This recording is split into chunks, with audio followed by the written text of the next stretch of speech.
Assalamualaikum warahmatullahi wabarakatuh. Baiklah Bapak dan teman-teman semuanya, kami dari kelompok akan mempresentasikan laporan kuliah kerja lapangan kami di Kota Bukit Tinggi mengenai proses dan anggaran sistem pemerintahan berbasis elektronik pada Mall Pelayanan Publik Kota Bukit Tinggi dengan mata kuliah Governansi Digital dengan dosen pengampu Bapak Iip Permana SPMT yang disusun oleh yang pertama yaitu Ade Perdana dengan NIM 2004-2069 dan saya sendiri Indah Fadila dengan NIM 2004-2218. Untuk materi pertama yaitu mengenai bab 1 yang akan disampaikan oleh saya sendiri mengenai itu bab pendahuluan. Latar belakang. Kuliah kerja lapangan atau KKL adalah suatu bentuk kegiatan yang memberikan pengalaman belajar kepada mahasiswa untuk terjun langsung dalam sebuah industri dan dunia kerja yang mungkin tidak ditentukan di kampus. Sekaligus sebagai proses pembelajaran mahasiswa yang sedang membangun dan mengetahui keberhasilan dan permasalahan yang dihadapi. KKL dilaksanakan oleh perguruan tinggi dalam upaya meningkatkan misi dan bobot pendidikan bagi mahasiswa dan untuk mendapat nilai tambah yang lebih besar pada pendidikan tinggi. Mendapatkan pekerjaan adalah sesuatu yang sangat sulit. Persaingan yang ketat, lapangan pekerjaan yang sempit, dan masih banyak hal lainnya yang menjadi penyebab sulitnya mendapatkan pekerjaan. Dengan adanya kuliah kerja lapangan, mahasiswa diharapkan mendapat pengalaman dalam mengenal dunia kerja dan memahami gambaran mengenai cara kerja yang baik dan disiplin, sehingga kelak mahasiswa dapat menjadi pekerja yang handal dalam bidang dan mampu untuk menembus ketatnya persaingan dunia kerja. Kuliah kerja lapangan di jurusan Ilmu Administrasi Negara, Fakultas Ilmu Sosial Universitas Negeri Padang merupakan salah satu mata kuliah yang wajib. Mata kuliah kerja lapangan ini merupakan salah satu syarat untuk lulus program S1 di jurusan Ilmu Administrasi Negara, Fakultas Ilmu Sosial Universitas Negeri Padang.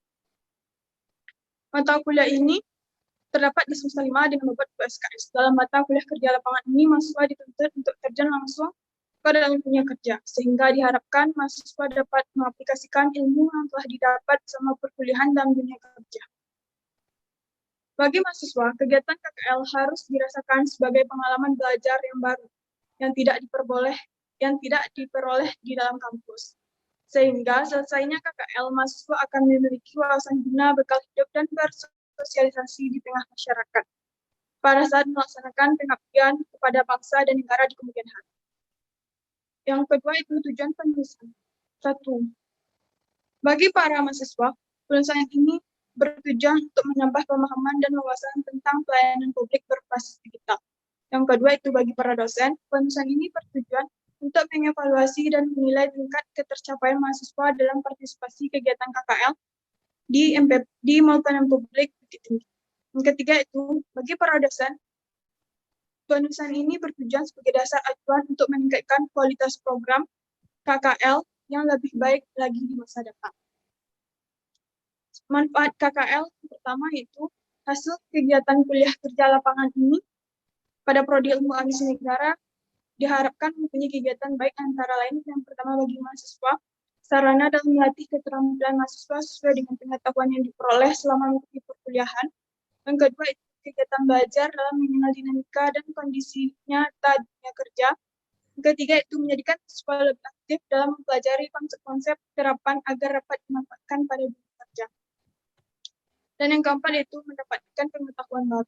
Bagi universitas, dari kegiatan KKL ini, Prodi Ilmu Administrasi Negara 2020 dapat meningkatkan kerjasama yang baik antara pihak universitas dan tempat yang dijadikan objek KKL. Rumusan masalah. Sesuai dengan hasil kunjungan dalam kuliah kerja lapangan yang telah dilaksanakan pada tanggal 24 dan 25 Oktober 2022, adapun permasalahan yang dibahas adalah sebagai berikut. Yang pertama itu, bagaimana proses dan anggaran sistem pemerintahan berbasis elektronik atau SPBE dalam aplikasi di Mall Pelayanan Publik Kota Bukit Tinggi. Yang kedua itu kendala dalam pelaksanaan aplikasi tersebut. Dan yang ketiga, solusi dalam mengatasi aplikasi tersebut. Yang kedua itu mengenai bab 2 gambaran umum instansi. Pemerintah Kota Bukit Tinggi membuktikan kesungguhannya dalam meningkatkan kualitas pelayanan publik melalui pelayanan publik atau MPP masyarakat di Kota Bukit Tinggi akan dapat merasakan kolaborasi berbagai layanan admisi dan perizinan dalam suatu tempat. Hadirnya MPP Kota Bukit Tinggi menjadi ajang bagi instansi penyedia layanan untuk berkolaborasi dalam memberikan pelayanan yang cepat, nyaman, dan aman kepada masyarakat. Terdapat 121 jenis layanan dari 19 instansi pemerintah daerah, BUMN atau BUMD, dan swasta yang tergabung di dalam. Berlokasi di pusat kota, keberadaan MPP ini dapat memudahkan masyarakat untuk menjangkau. Lokasi yang dekat dengan rumah penduduk membuat mudah untuk mengurus tempat induk berusaha atau NIB. Lokasinya dekat, pelayanannya juga ramah, dan ada banyak instansi, jadi tidak perlu ke banyak tempat kalau mau mengurus NIB dan Samsat sekaligus. Terdapat berbagai fasilitas untuk menjaga kenyamanan pengunjung MPP ini. Beberapa di antaranya adalah ruang akatasi, ruang bermain anak, musola, serta terdapat pula layanan bagi penyandang disabilitas seperti toilet, kursi roda, dan jalur landai. Yang kedua itu instansi yang tergabung dalam pelayanan publik Kota Bukit Tinggi. Yang pertama itu ada Kejaksaan Negeri Bukit Tinggi, kedua Polres Bukit Tinggi, yang ketiga itu Kantor Imigrasi Kelas 2 non-TPI Agam, yang keempat itu Kantor Pelayanan Pajak Pertama, yang kelima itu PT Jasara Harja, yang keenam PT Taspen, yang ketujuh itu PTD Pengelolaan Pendapatan Daerah Provinsi Sumatera Barat dan Bukit Tinggi atau Samsat, yang kedelapan itu PT PLN P3 Bukit Tinggi, 9 itu Kantor Pertanahan Kota Bukit Tinggi, 10 Kantor Kementerian Agama Kota Bukit Tinggi, yang ke-11 itu PDAM Tertajam Gadang Kota Bukit Tinggi, yang ke-12 Basnas Kota Bukit Tinggi, ke-13 BPJS Kesehatan Kota Bukit Tinggi, yang ke-14 BPJS Ketenagakerjaan Kota Bukit Tinggi, yang ke-15 PT Bank Mandiri Kota Bukit Tinggi, yang ke-16 BRI Bukit Tinggi, ke-17 PT BNI Bukit Tinggi, yang ke-18 Bank Nagari Bukit Tinggi, dan yang ke-19 PT BPR Jam Gadang Bukit Tinggi. Baiklah, selanjutnya yaitu presentasi yang akan disampaikan oleh Ade Perdana. Pada Ade dipersilahkan. Bab 3 Pembahasan Pengertian Sistem Pemerintahan Berbasis Elektronik. Berdasarkan Peraturan Presiden Nomor 95 Tahun 2018 tentang Sistem Pemerintahan Berbasis Elektronik. Sistem Pemerintahan Berbasis Elektronik yang selanjutnya disingkat SPBE adalah penyelenggaraan pemerintahan yang memanfaatkan teknologi informasi dan komunikasi untuk memberikan layanan kepada pengguna SPBE. Pengertian pengguna SPBE sendiri dalam Peraturan Presiden Nomor 95 Tahun 2018 adalah instansi pusat, pemerintah daerah, pegawai aparatur sipil negara, perorangan, masyarakat, pelaku usaha, dan pihak lain yang memanfaatkan layanan SPBE. Lebih lanjut dalam lampiran Presiden Nomor 95 Tahun 2018 tentang sistem pemerintahan berbasis elektronik tersebut dijelaskan tentang SPBE atau e-government, yaitu penyelenggaraan pemerintahan yang memanfaatkan TIK untuk memberikan layanan kepada instansi pemerintah, aparatur sipil negara, pelaku bisnis, masyarakat, dan pihak-pihak lainnya. Selanjutnya itu layanan sistem pemerintahan berbasis elektronik. Adapun layanan dari sistem pemerintahan berbasis elektronik antara lain yaitu yang pertama pengembangan layanan SPBE yang berorientasi kepada pengguna SPBE dan membuka ruang partisipasi masyarakat. A. Layanan SPBE yang berorientasi kepada pengguna SPBE dan membuka ruang partisipasi masyarakat dilakukan untuk mendorong pemerintah dapat hadir dalam melayani masyarakat, termasuk masyarakat yang terpencil, terluar, dan berkebutuhan khusus, serta untuk melibatkan masyarakat dalam penyusunan kebijakan publik yang akan memberikan manfaat sebesar-besarnya bagi masyarakat.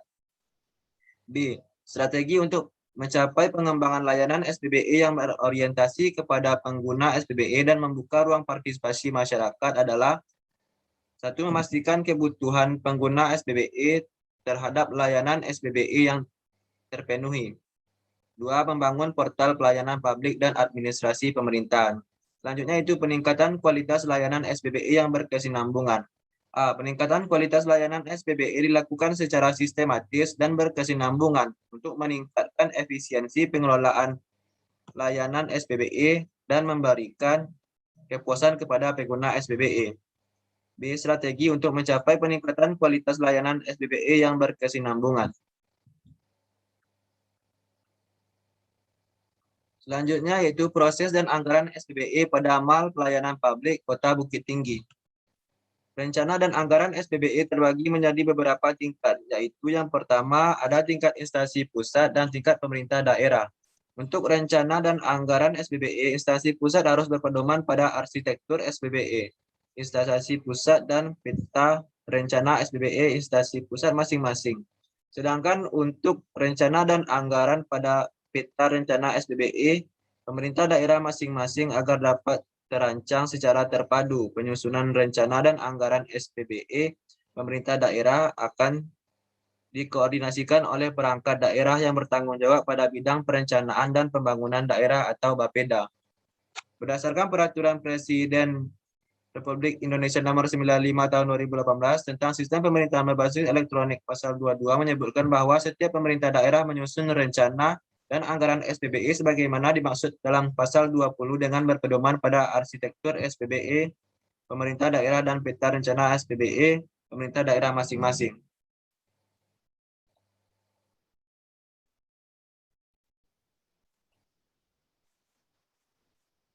Adapun rencana dan anggaran yang telah diimplementasikan oleh pemerintah Bukit Tinggi untuk meningkatkan pelayanan dalam penyelenggaraan pemerintahan berbasis elektronik dalam hal pelayanan, yaitu yang pertama yaitu OSS. OSS atau Online Single Substation Risket Based Approach. Sistem perizinan berusaha menjadi kewenangan menteri atau pimpinan lembaga, gubernur dan bupati wali kota yang terintegrasi secara elektronik. Penyelenggaraan perizinan berusaha berbasis risiko melalui sistem Online Single Submission atau OSS, merupakan pelaksanaan Undang-Undang Nomor 11 Tahun 2020 tentang Cipta Kerja.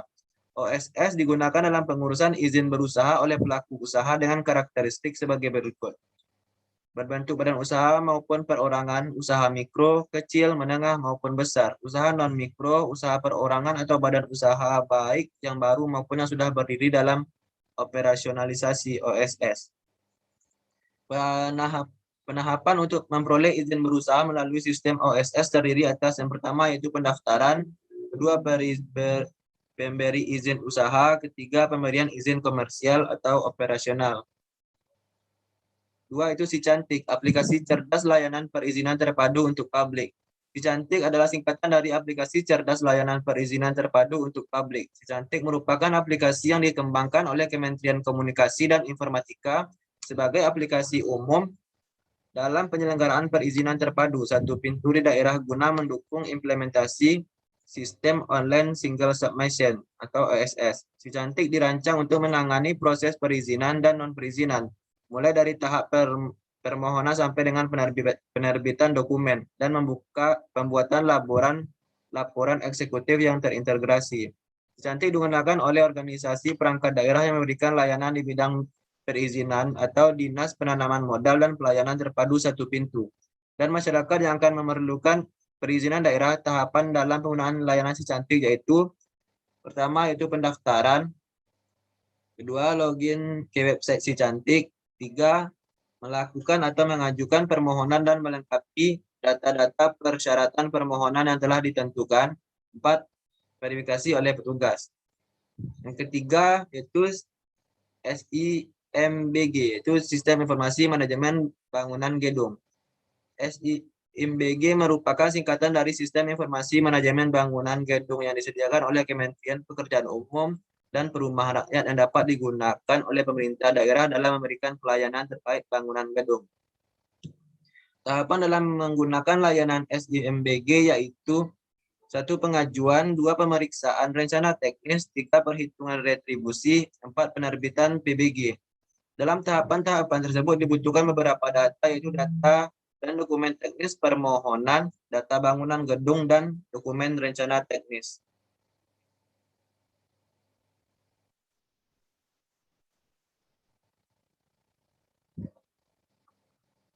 Selanjutnya itu kendala dari penggunaan aplikasi SPBE pada pelayanan publik Kota Bukit Tinggi.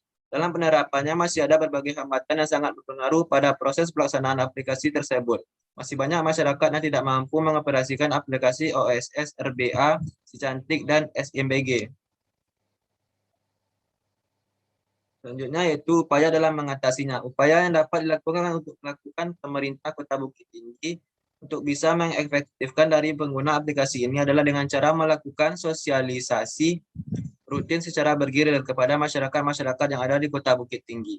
Sehingga dengan adanya sosialisasi yang dilakukan secara terus-menerus ini akan mempermudah masyarakat untuk menggunakan aplikasi ini sehingga aplikasi perizinan ini bisa meningkatkan kualitas pelayanan masyarakat berbasis elektronik. Selanjutnya itu penutup.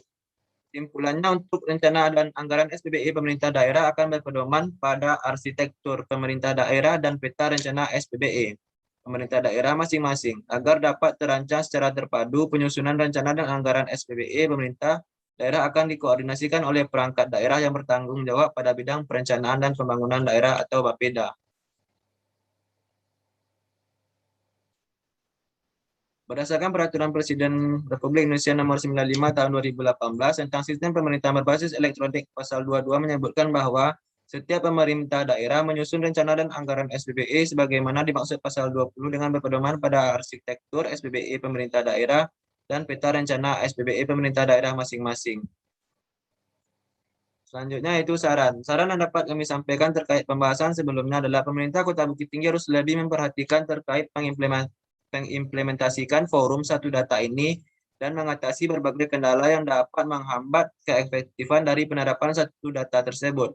Di samping itu, perlu adanya pengaturan dan pengelolaan serta melakukan seminar ataupun workshop agar semangat kerjasama, kolaborasi, dan koordinasi antara seluruh pihak terkait dapat terjalin dengan baik dalam penyelenggaraan forum satu data daerah Kota Bukit Tinggi, sehingga tercipta satu basis data pemerintahan daerah yang akurat, mutakhir, terpadu, terintegrasi, berkelanjutan, dan dapat diakses oleh pengguna dan serta dapat memberikan manfaat bagi pembangunan dan di Kota Bukit Tinggi. Baiklah, hanya sekian hasil presentasi saya kembalikan lagi ke moderator.